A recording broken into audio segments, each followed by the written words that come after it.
Hello दोस्तों, तो जा रहे हैं धूप के अंदर एक और वीडियो रिकॉर्ड करने। ये वीडियो सेकंड फेज़ एग्ज़ाम को लेकर आपके कुछ डाउट आ रहे हैं जो 4th एंड 6th सेमेस्टर के, जैसे कि आपको मालूम है कि 4th एंड 6th सेमेस्टर के जो एग्ज़ाम हैं मई जून में होंगे और जो बच्चा उस एग्ज़ाम में अपीयर नहीं हो पाएगा उसके लिए यूनिवर्सिटी सेकंड फेज़ का एग्ज़ाम कंडक्ट करवाएगी। अब इस सेकंड फेज़ के एग्ज़ाम को लेकर बहुत सी क्वेरीज़ बच्चों की आ रही थी जो मैं इस वीडियो में डिस्कस करूँगा। सबसे पहली चीज़, ये एग्ज़ाम एसओएल के लिए भी हैं, तो प्लीज़ आप कंफ्यूज मत हो कि यार एसओएल के लिए भी सेकंड फेज़ होंगे या नहीं होंगे। बिल्कुल होंगे, यूनिवर्सिटी का ऑर्डर है और वो ऑर्डर सभी के लिए एप्लीकेबल होता है, चाहे आप एसओएल में पढ़ रहे हो या रेगुलर में पढ़ रहे हो।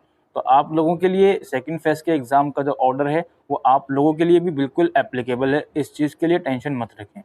दूसरी बात ये है कि जो सेकंड फेज़ के एग्ज़ाम होंगे उसके भी यार डेट अनाउंस नहीं हुई है, तो प्लीज़ आप बार-बार ये मत पूछो कि यार सर सेकंड फेज़ एग्ज़ाम होंगे कब एक्चुअल में। डेट फ़िलहाल अभी अनाउंस नहीं हुई है, लेकिन जहाँ तक चांसेस हैं कि आपके एग्ज़ाम सेकंड फेज़ वाले अगस्त के आसपास हो सकते हैं, ठीक है? लेकिन अभी एक्चुअल डेट अनाउंस नहीं हुई है, जब वो होगी तो उसके ऊपर अलग से जानकारी आप लोगों के लिए लेकर आऊँगा। अब क्वेरी ये है कि देखो, जो बच्चा मई जून में एग्ज़ाम में किन्हीं एक पेपर में या 2 पेपर में या सारे ही एग्ज़ाम में अपीयर नहीं हो पाता बिकॉज़ ऑफ एनी रीज़न, वो पेपर आप लोग सेकंड फेज़ में दे सकते हो। और जो पेपर आप नहीं दे पाए सिर्फ वही पेपर दोगे। अगर आपका ऐसा केस है कि आपने 2 पेपर दे दिए और बाकी के 2 नहीं दे पाए, तो उस केस में जो पेपर आप नहीं दे पाए सिर्फ वही दोगे। ऐसा नहीं है कि आपने अगर 2 पेपर दे दिए तो आप सारे ही पेपर आप फिर सेकंड फेज़ में दे रहे हो, नहीं। जो पेपर आपके छोटे हैं सिर्फ वही दोगे सेकंड फेज़ में। और इसके अलावा आपको कोई अलग से फॉर्म भरने की फ़िलहाल कोई ज़रूरत नहीं है। आपका एग्जामिनेशन फॉर्म यानी कि 6 सेमेस्टर वाले बच्चों ने सब्जेक्ट चूज़ कर लिए हैं अपने, दैट्स इट। इसके अलावा कोई और एक्शन आपको करने की ज़रूरत नहीं है सेकंड फेज़ एग्जामिनेशन के लिए।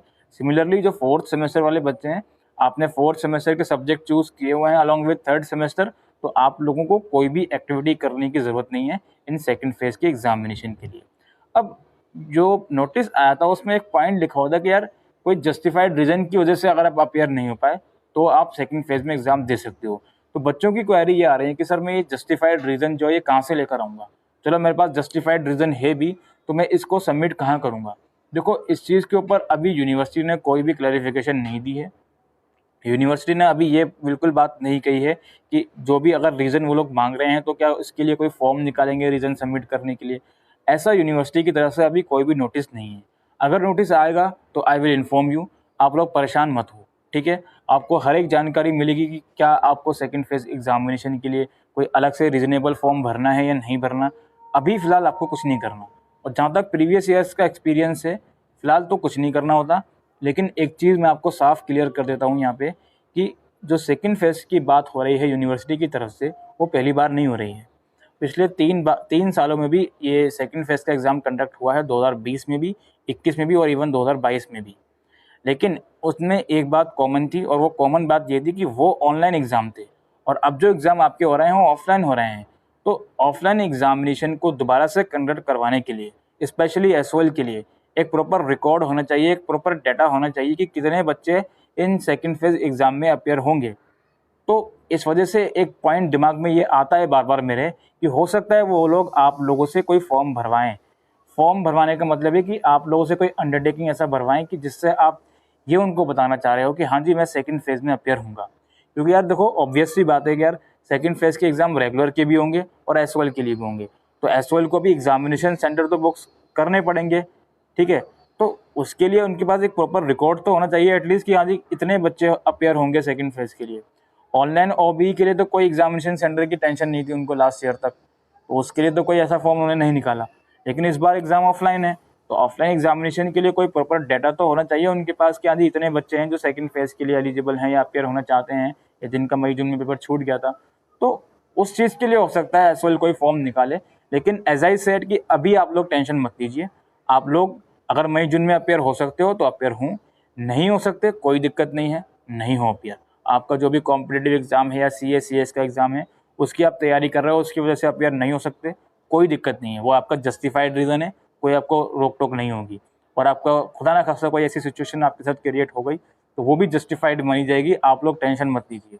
लेकिन कुछ बच्चे एक स्पेसिफिक डाउट कर रहे हैं कि सर मेरी प्रिपरेशन उतनी अच्छी नहीं है, तो मैं चाहता हूँ कि 2 पेपर अभी दे दूँ और 2 सेकंड फेज़ में दे दूँ, या फिर 3 पेपर अभी दे दूँ और 1 सेकंड फेज़ में दे दूँ। तो आप लोग खुद से सवाल पूछिए अपने कि आप क्या ये चीज़ करके बिल्कुल सही काम करोगे या नहीं करोगे। मेरी पर्सनल एडवाइस ये है कि अगर आप मई जून में सारे पेपर दे सकते हो तो बिल्कुल आपको देने चाहिए। लेकिन आप ये सोच रहे हो कि यार नहीं, मेरी 2 पेपर की प्रिपरेशन है और 2 की नहीं है, तो मैं सिर्फ 2 पेपर अभी दूंगा और 2 बाद में दूंगा। तो ये काम करने से पहले आप एक बार अपने दिमाग पर जोर डालिएगा। मेरी एडवाइस आपके लिए नहीं रहेगी कि आप ऐसा करो। फिर भी अगर आप करना चाहते हो तो टोटली आपके ऊपर डिपेंड करता है। लेकिन मेरा पर्सनल एडवाइस आप लोगों के लिए यही है कि अगर आप एग्ज़ाम वाले दिन फ्री हो मई जून में और आप सारे एग्ज़ाम दे सकते हो तो आपको देने चाहिए। प्रिपरेशन आपको करनी चाहिए, आपको प्रिपरेशन करनी पड़ेगी। ऐसा तो नहीं है कि सेकंड फेज़ एग्ज़ाम से पहले आपको स्टडी मटेरियल मिल जाएगा अगर अभी नहीं मिला तो। जो भी आपके पास मटेरियल्स हैं, जो भी आपके पास रिसोर्सेज हैं, उसका यूटिलाइज़ करिए, उसको अभी स्टडी करिए और मई जून में एग्ज़ाम दे दीजिए। और हाँ, मैं इस चीज़ को बिल्कुल भी हाँ या ना नहीं बोल रहा हूँ कि जो बच्चा 2 पेपर बाद में देना चाहता है उसको अलाउ करा जाएगा या नहीं करा जाएगा। मेरे अकॉर्डिंग बिल्कुल उसको अलाउ करा जाएगा। लेकिन जो मेरी पर्सनल एडवाइस मैं आपको देना चाहता था कि अगर आप मई जून में एग्ज़ाम में अपियर हो सकते हो तो बिल्कुल उसी में एग्ज़ाम दीजिए। ये मत सोचिए कि मैं बाद में एग्ज़ाम दे दूँगा। आप देने को दे सकते हो लेकिन कोशिश करें कि मई जून में ही सारे एग्ज़ाम दे दें, अगर आप एग्ज़ाम देने के लिए फ्री हो एग्ज़ाम वाले दिन तो। ठीक है, तो यही सब कुछ इंस्ट्रक्शन थी जो मैं आपको देना चाहता था। और फिलहाल के लिए कोई भी एक्टिविटी आपको नहीं भरनी। जस्ट आपके 6 सेमेस्टर के सब्जेक्ट चूज़ होने चाहिए और 4th सेमेस्टर के सब्जेक्ट चूज़ होने चाहिए। इसके अलावा कोई और फॉर्म आपको फ़िलहाल के लिए नहीं भरना है, कोई और फॉर्मेलिटी फ़िलहाल के लिए आपको कुछ नहीं करना है। आई होप दोस्तों ये वीडियो आपको यूज़फुल लगी हो, वीडियो को शेयर करिएगा। Thank you.